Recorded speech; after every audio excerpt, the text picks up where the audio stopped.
జాగ్రత్తగా గమనించాలి.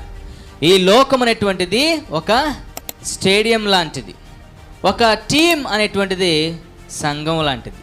ఈ లోకంలో మన దేవుణ్ణి గెలిపించడానికి ఒక టీమ్గా మనం ఒక సంఘముగా బరిలోకి దిగుతూ ఉన్నాం. స్తోత్రం. అండ్ మనల్ని గమనించేటువంటి చాలామంది ఇరుగు పొరుగు వారు, ఇతరులు అనేక మంది ఉంటారు.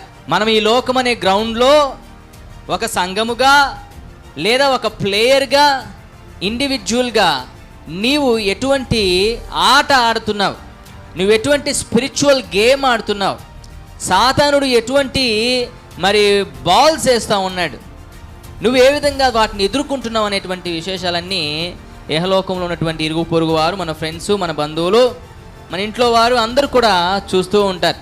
They are the audience. అయితే మనము ఏం కొట్టాలి? 6లు కొట్టాలి, 4లు కొట్టాలి. మనల్ని బరిలోకి దింపిన వారిని సంతోష పెట్టాలి. మనం ఎవరినైతే రిప్రజెంట్ చేస్తున్నామో ఆయన్ని మనం ఏం చేయాలి? సంతోష పెట్టాలి. స్తోత్రం.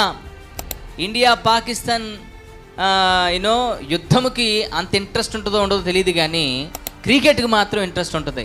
ప్రతి ఒక్కరూ ఎక్కడ టీవీలకి అతుక్కుపోతారు. ఇక అట్లాగే చివరికి ప్రధానితో సహా, సోల్జర్స్తో సహా అందరూ కూడా ఏం చేస్తారు? ఇక టీవీలకి అతుక్కుపోయి ఏం చేస్తూ ఉంటారు? చూస్తాం, ఇంట్రెస్టింగ్గా చూస్తూ ఉంటారు.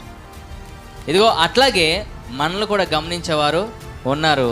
మనం ఈ యొక్క ప్లే గ్రౌండ్లో ఉన్నాం, ఈ లోకం అనే ప్లే గ్రౌండ్లో ఉన్నామనే విషయాన్ని గమనించాలి.